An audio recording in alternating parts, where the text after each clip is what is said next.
Asalaamu calaykum waraxmatullaahi wabarakaatu asxaabta aan jeclaa oo channelkayga ku xirnayeen kusoo dhawaada sheekadan aadka u qosolka badan. Naag baa maalin maalmaha ka mid ah aragtay ninkeeda taleefankiisa oo naag la sheekaysanaysa ku aragtay sheeko dhex martay jaceyl kuna aragtay facebooka. Way fakartay kadibna go-aan waxay ku gaartay inay message yada iyo sawirada ay is dhaafsadeen gabadhaas iyo ninkii iyada qabay ayada koobi garayso.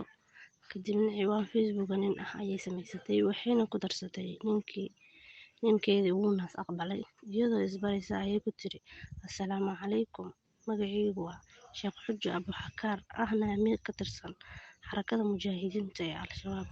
Waxaan ahay gabadha aad Facebook kala sheekaysato ninka qabo. Waxayna u dirtay sheekadii dhex martay iyo sawiradii iyadoo ninkii shabaabka ahaa iska dhigaysa ayay mar kale ku tiri haddii aadan joojin xiriirkan foosha xun ee aad xaaskayga la leedahay waana ku aqaanaa, waxaa lagu yiraahdaa hebel hebel, waxaad ka shaqaysaa dukaan hebel oo bakaara ku yaalo, waxaana kuu jooga 3 caruur ah, magacyadooduna waa hebel hebel hebel.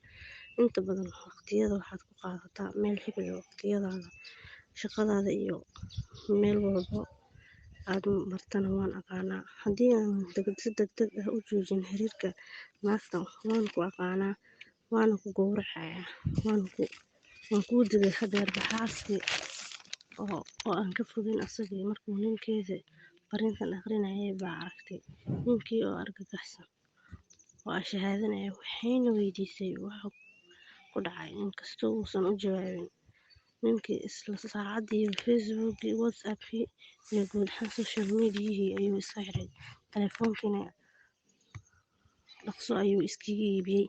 Naagtiisana wuxuu ka codsaday inay mar walbo waqtiga salaada la joogo inay xilli hore u kiciso.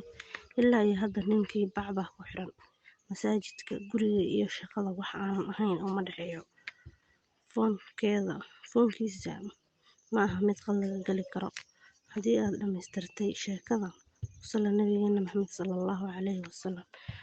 Asxaabay, sheekadan waxay ka tarjumaysaa naag oo ninkeeda ka masirtay, waxayna aragtay ninkeeda oo naag la sheekaysanaya. Waxay ku samaysay markii waayse ayay ciwaan furtay si ay iskaga dhigto qof ka tirsan mujaahidiinta Al-Shabaab. Qisadaas aad ayay u qosol badan tahay, aadna ayay u naxdin badan tahay, wax badanna waad ka faa'iidi kartiin. Waa mahadsantihiin asxaabtaan jeclahay.